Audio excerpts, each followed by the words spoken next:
Hello everyone. So today's lesson is going to be two parts. It's going to be this just discussing, and then there's going to be a practice with it.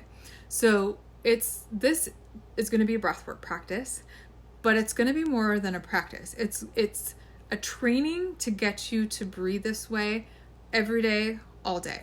And so like the vagal toning, that's like a workout. So I think about like in life, you might go and you might have a workout, like you might lift weights, you might go on the treadmill, you might do CrossFit, you might do whatever it might be. And that's a workout, but then you have how many other hours in the day? And so what are we doing during those other hours can be more impactful than our workout. If you're just sitting the rest of the rest of the day, or you're doing things like and not really taking care of your body, then you can be doing harm and then kind of negating everything you did in the workout. So it's important to have that functional movement throughout the day in addition to a workout. Same with breath work. So the vagal toning breath work, it puts us in this awesome brainwave state. It activates our parasympathetic, that rest and digest state, and it gets us into like just a more meditative, it's a training. So it's like the workout that we have. But we also want to teach and train our body to breathe correctly so that we can really, like, that's the functional breathing aspect, the functional movement. That's where we want to really, like, it's going to have the biggest impact if we can train our body to do this way. So I'm going to teach it first, and then I'll have an actual 5-minute thing, a segment that you can just play. And really, like, some of what we're learning right now is that if you did this like 10 minutes every hour, like if you find that you are somebody with panic disorder, a ton of anxiety, and maybe even some like physical ailments, you might need it 10 minutes out of every hour. Remember what we were saying, like with neuroplasticity and with like habits and grooves, you've been breathing how many breaths all of your life. And if you start into a bad habit, like how many times has that been practiced and rehearsed? It's going to take time and practice to reverse that, but I promise you it will be worth it because of the health benefits to this, not just physical health, mental health as well. And I should have this in front of me, and I might put it in the comments, but it's like 60 to 90% of people with either physical like pains or mental like anxiety or panic have a breathing disorder. Like they're functional, the way that they're breathing is not correct. They're not breathing correctly.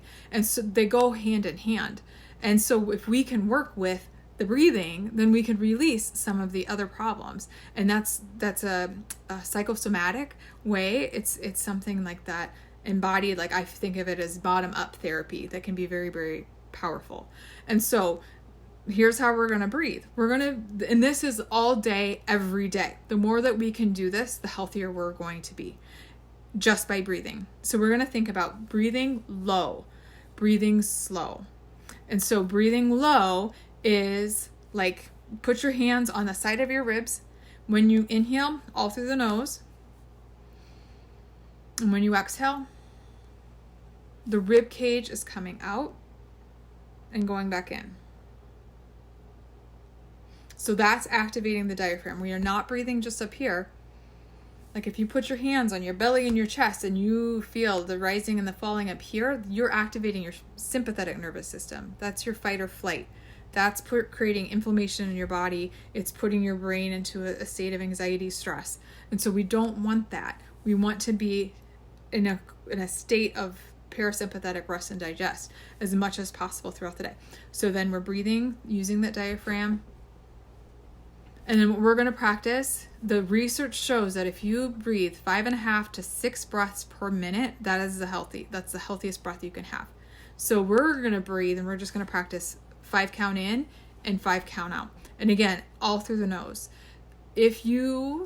There's been people who this has been studied, and this is something that you can try at home.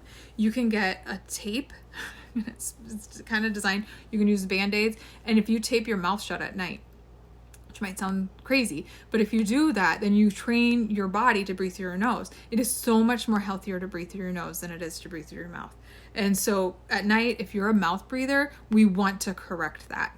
And so some people who have done it, the next day will feel night and day different. They'll feel much more rested.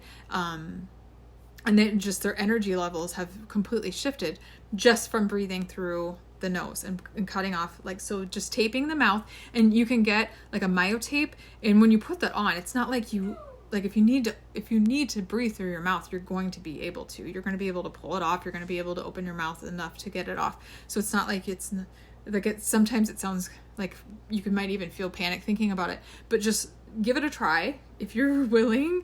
But you release nitric oxide by breathing through the nose. You're also, like, we will dehydrate ourselves if we're breathing too much through our mouth.